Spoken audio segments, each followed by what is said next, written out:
I get a low salary myself. I'm not bothered with salary. I am here. I was fighting for no money from 1971.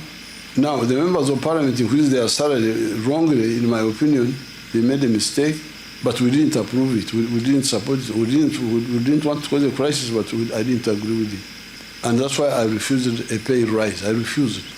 They pay me 3.6 million, which they started paying in 1996. Before that, I was getting 150,000. They wanted to raise the salary because the salary of Kenya, please, I'm not Kenya, I am Uganda. I don't want to pay rise now. It is really betrayal to find people fighting for salaries.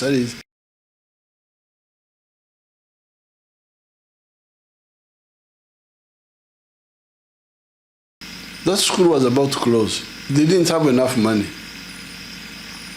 So they said, the director must get more money, I don't know what, the administrator, but solidifying school is about pilots and engineers. Pilots to train other pilots, not administrators and secretaries. So they were trying to pay pilots 1 million. In the airlines, a pilot is getting 25 million. So the pilots walked away. So we had bought planes for training, but there were no pilots. They walked away. So if we don't have enough to pay everybody well, let's pay the pilots well and the engineers. And that's how the Solid Flying School came back. Otherwise, it was about to close.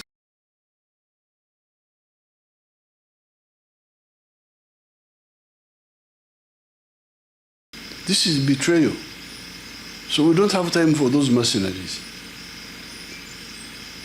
Our soldiers have been getting very low pay all these years. Until a few years ago, when the generals were about to retire, the ones who had been there for 40 years, 45 years, 50 years, that's when we said, these generals should not go to the village when they are in a desperate situation. That's when we increased the salary of the army recently. But they have been fighting.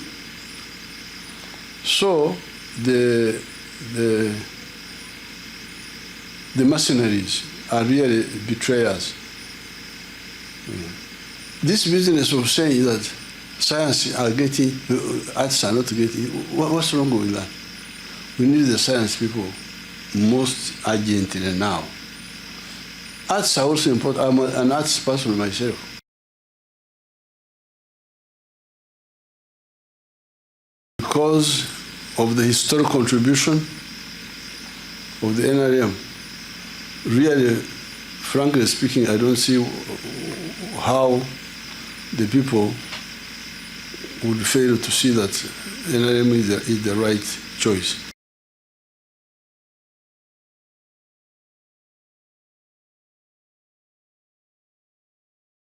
Today, Uganda is already a middle-income country. By June next year, we shall be $66 billion. And in the next 5 years, it will maybe double. But since 2006, when we defeated COIN and ADF, the whole country is in peace. We are having a problem of cattle rustlers, which has now been also defeated. That is on the security side. On the side of Donglobo, you know what we have been doing. The roads, the electricity, to see that there is electricity in Balleg here. You can check with your parents or grandparents whether any of the governments had ever tried that to get everybody out of poverty.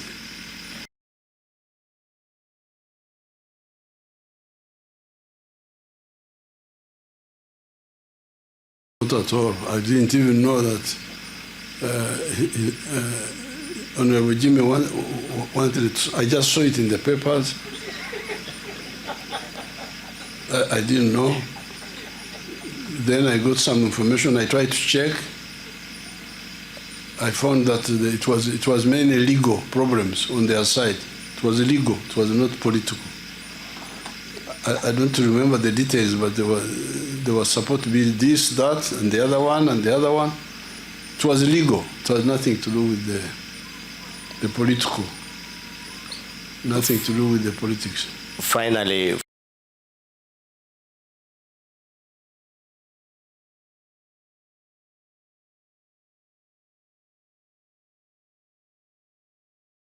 because now you say there are 8 presidential candidates. So they are there legally.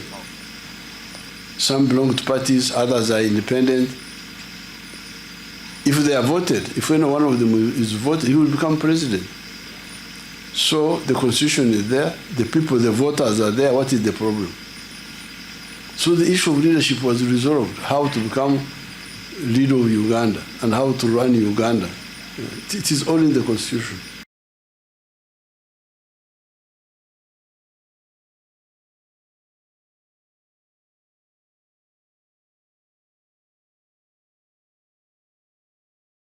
Nodwon President me Uganda Dr. Bendera me ena. The salary disparities will be sorted out with time. With more money, because you see the part of the indiscipline, which is different from with the bush people. So the economy of the country is led by the private sector. The private sector are the ones who are doing most of the work: farming,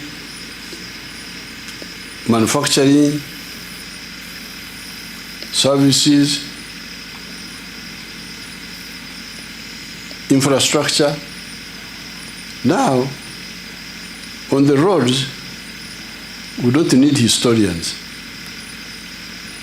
Somebody to come and tell the road, Napoleon did this, Napoleon. The road needs an engineer. Doesn't need somebody of literature to come and quote Shakespeare on the road. So that's why we say, you people, we don't have enough money to pay everybody well. But because we have brought peace, and we have done a little bit of infrastructure, some roads, the electricity, private sector is rushing in. You can see the factories all over the place, in Jinja, in Kampala, you can see the factories. But all of these need scientists. They need engineers. Agriculture needs a vet, needs a Bachelor of Science people. So, can we, since we don't have money to pay everybody very well, can we start with this? Now somebody says, no, either we all get or nobody gets. Now what's that? The issue of priorities. Because like the people in Aber, for them they want a district, they don't care about the roads. And that's not a bad idea. If you don't insist on tarmac roads, like for instance, we are struggling to get money to tarmac the road from Lira to here, to Abim. But now, when we say we create a new district, we create Aber district, we create a Amachi district, we create another district, that will take money. I had told them long ago they did some 1 acre of coffee, but I'm not satisfied. You will see, when you come back next time, I will show you how a 4 acres model should be. Thank you. Fishing, we need to rely on the indigenous fishing families so that we support them, because they're the ones who know. And then we also regulate how many people should be in the lake. Because even Nambole, when you reach a certain number, they say, don't come, the numbers are too many. How many people should be in the lake? Is there no limit? Logically, the number you need to be in the lake without damaging it, because you damage the breeding, you damage the what.